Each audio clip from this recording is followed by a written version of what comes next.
We are back with that stunning piece of reporting in The Atlantic. Joining our conversation, MSNBC columnist and author of the newsletter To the Contrary, Charlie Sykes, is here. General Barry McCaffrey and Claire McCaskill are here as well. All right.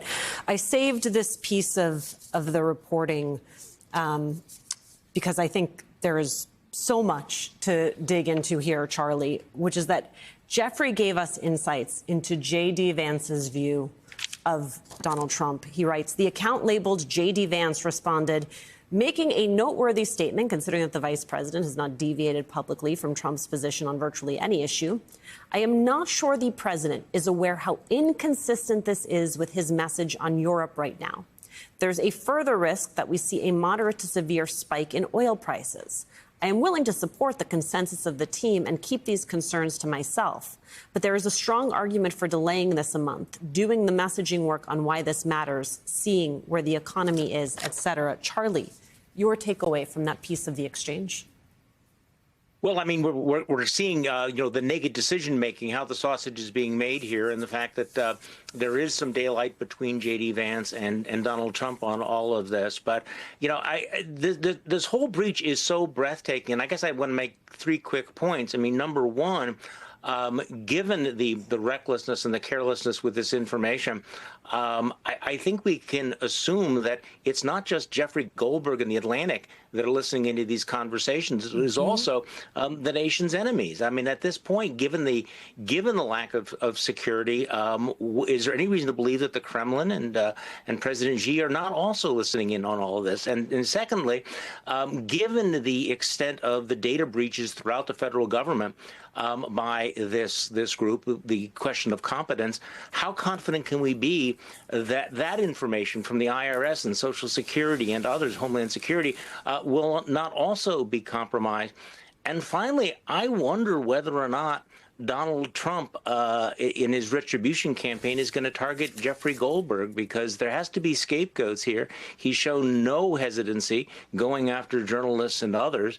And I think it's going to be an interesting question how they respond to this, because this is a mess. This is a huge embarrassment. It is a huge vulnerability, and it casts tremendous judgment.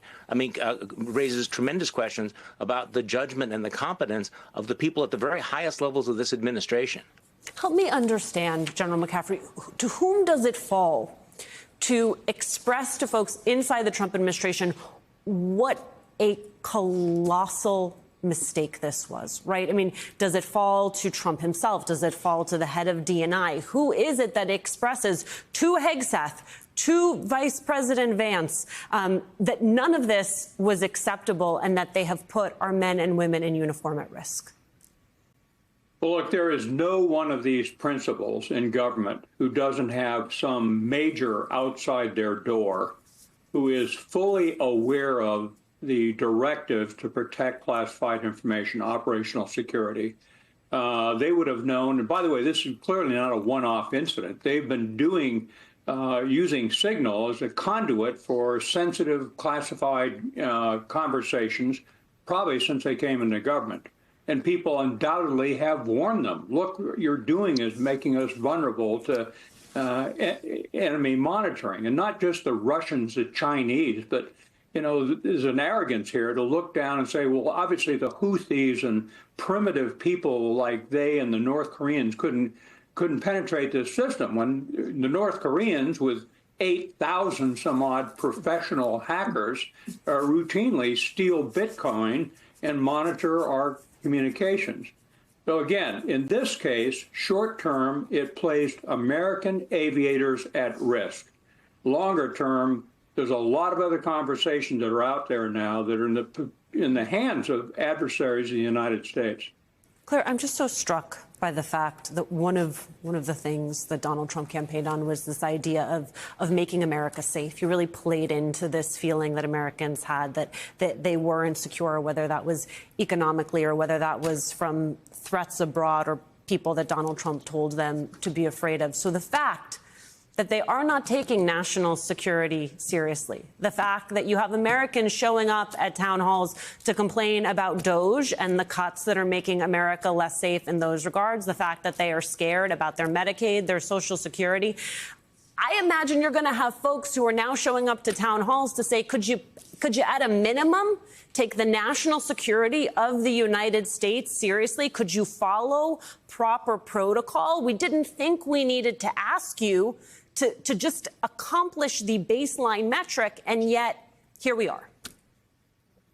Yeah, and what's really striking is that we have the vice president, we have the secretary of state, we have the head of the CIA, we have Tulsi Gabbard, who is, supposed to be the one who is the ultimate protector of information that should not fall into enemy hands.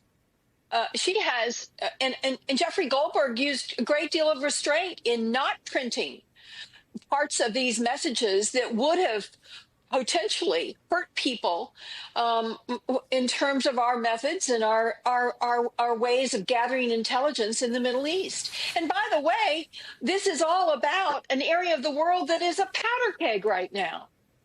Yeah, they said some really bad things about Europe, and J.D. Vance took a little swipe at Trump, but that maybe he didn't understand what he was doing.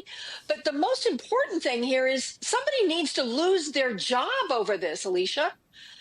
Somebody in one of these big jobs needs to have a moment here, and the president needs to call for their resignation and say, we need somebody else in this job that's going to take the national security of this country more seriously than a one-off WhatsApp or Signal conversation that have unknown people on it who just happen to be a journalist. Well, far from that, Charlie Sykes, the latest reporting I had seen when this news was brought by reporters to the president was that he hadn't seen the reporting, and then he, goes on to mock the Atlantic. Do you think what Claire is suggesting, having the president ask for the resignation of one of the people on this chat, is something that might happen?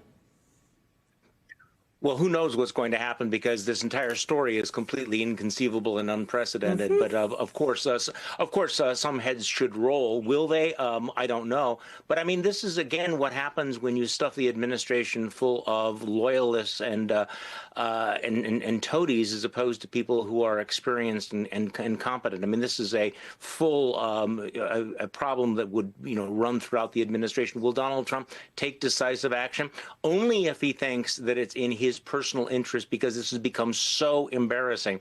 And I do think that it's important to note that this does run so counter to his pledge to make America more secure. This goes really to the heart of national security, and it's an easily understandable problem.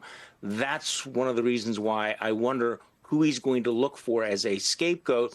He's going to look, obviously, at members of his administration, but there's no love lost between Donald Trump and the Atlantic. So given, again, the pattern of retribution, given the revenge tour that he's on right now, what is he going to do? Is he going to make this about the media as opposed to the incompetence and the recklessness and the carelessness of his own team? I don't know.